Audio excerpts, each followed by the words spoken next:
கபருக்குள் இருக்கிற வேதனை சாதாரணமானதல்ல. உஸ்மான் இப்னு அஃபான் ரலியல்லாஹு அன்ஹு அவர்கள் கபர்களை கடந்து செல்லும் போது நின்று தேம்பி தேம்பி அவர்களுடைய தாடி நனைகிற அளவுக்கு அழுவார்கள் கபருடைய வேதனையை நினைத்து. ரசூல் ஸல்லல்லாஹு அலைஹி வஸல்லம் அவர்கள் ஒரு நாள் ஒரு அன்சாரி தோழருடைய ஜனாசா நல்லடக்கத்திற்காக சென்று கபரு தோண்டப்படுகிற போது பக்கத்திலே உட்கார்ந்திருந்தவர்கள் கையிலே ஒரு குச்சி ஒன்றை வைத்துக் கொண்டு நிலத்திலே கீறுகிறார்கள், மேலே பார்க்கிறார்கள், நிலத்திலே கீறுகிறார்கள், மேலே பார்க்கிறார்கள். டென்ஷன். அவர்கள் சொன்னார்கள், இஸ்தஈது மின் அஸாபில் கப்ர், தஅவ்வது மின் அஸாபில் கப்ர். கபருடைய வேதனையிலிருந்து பாதுகாப்பு தேடுங்கள், கபருடைய வேதனையிலிருந்து பாதுகாப்பு தேடுங்கள். அல்லாஹும்ம இன்னி அஊது பிக மின் அஸாபில் கப்ர். யா அல்லாஹ், நான் கபருடைய வேதனையிலிருந்து பாதுகாப்பு தேடுகிறேன் என்று சொன்னார்கள்.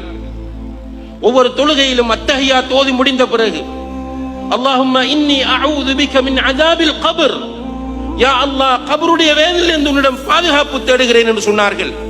நாம் ஈமான் கொண்டாலும் ஈமான் கொள்ளாவிட்டாலும், விரும்பினாலும் விரும்பாவிட்டாலும், இந்த உலகத்திலே நமக்கு அதிகாரம் இருந்தாலும் அதிகாரம் இல்லாவிட்டாலும், பணம் படைத்தவர்களாக இருந்தாலும் பணம் படைக்காதவர்களாக இருந்தாலும், யாராக இருந்தாலும் இந்த உலகத்தில் உள்ள அத்தனை பேரும் மௌத்தாகியாக வேண்டும். மௌத்தான பிறகு அவர் கபரிலே அடக்கம் பட்டாலும், அல்லது கடலிலே மீனவரை தின்றாலும், அல்லது விமானத்தில் பறக்கிற போது எரிந்து சாம்பலானாலும், வல்லாஹி நிச்சயமாக அவருக்கு அல் ஹயாத்துல் பர்ஸகியா என்கிற கபருடைய வாழ்க்கை இருக்கிறது. இந்த கபரிலே ஒரு மனிதன் நிம்மதியாக வாழ வேண்டும் என்றால் இந்த உலகத்தில் தங்கம், மாணிக்கம், கற்கள், சொத்துக்கள், பணம் என்று வைத்திருந்து பிரயோசனம் இல்லை.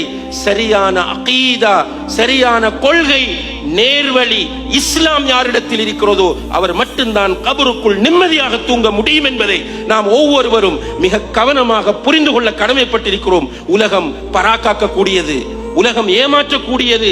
உலகத்திலே ஷைத்தான் நின்று கொண்டு நம்மை திசை திருப்பிக் கொண்டே இருக்கிறான். அல்லாஹ்விடத்திலே அவன் சபதம் செய்து விட்டு வந்தான், உன்னுடைய இஸ்ஸத்தின் மீது சத்தியமாக சொல்லுகிறேன், யா அல்லாஹ், இவர்கள் அனைவரையும் நான் வழிகெடுப்பேன் என்று சொல்லிவிட்டு வந்தான். நேர்வழியில் செல்ல விடாமல் முன்னால் போய் உட்காருவேன், பின்னால் வந்து உட்காருவேன், வலப்பக்கம் உட்காருவேன், இடப்பக்கம் உட்காருவேன் என்று சொன்னான். இந்த சவால்களுக்கு மத்தியிலே வாழுகிற நாம் வெறுமனே துனியா, காசு, பணம், சொத்து, கௌரவம், பிரஸ்டீஜ், நிம்மதி என்று மட்டும் பார்த்து கொண்டிருக்காமல் நேர்வழி எது என்பதை தேட வேண்டிய பொறுப்பு எல்லோருக்கும் இருக்கிறது. வெறுமனே எங்கட மௌலவி சொன்னார், எங்கட ஷேக் சொன்னார் என்று இருந்து விடாதீர்கள். ஷேக் வரமாட்டார், மௌலவி வரமாட்டார் கபருக்குள். நாளை மஹ்ஷரிலே, நீதிமன்றத்திலே யௌம யஃபிருல் மர்உ மின் அஹீ வ உம்மிஹி வ அபீ வ ஸாஹிபத்திஹி வ பனீ, ஒவ்வொருவரும் அடுத்தவரை கண்டால் விரண்டோடுவார்கள். பெற்றோர் பிள்ளைகளை கண்டால் விரண்டோடுவார்கள், பிள்ளைகள் பெற்றோரை கண்டால் விரண்டோடுவார்கள், கணவன் மனைவியை கண்டால் விரண்டோடுவான், மனைவி கணவனை கண்டால் விரண்டோடுவாள். யாரும் போய் இவ்வளவு காலத்திற்கு பிறகு சந்திக்கிறோமே என்று முஆனகா செய்து, முசாஃபஹா செய்து சுகம் விசாரிக்க மாட்டார்கள். யா நப்சி, யா நப்சி என்று தன்னை மாத்திரமே பார்க்கிற ஒரு நிலைதான் அந்த மஹ்ஷருடைய நிலை. அங்கு அல்லாஹ்வுடைய அர்ஷின் கீழ் நிழல் பெற வேண்டும் என்றால் நேர்வழி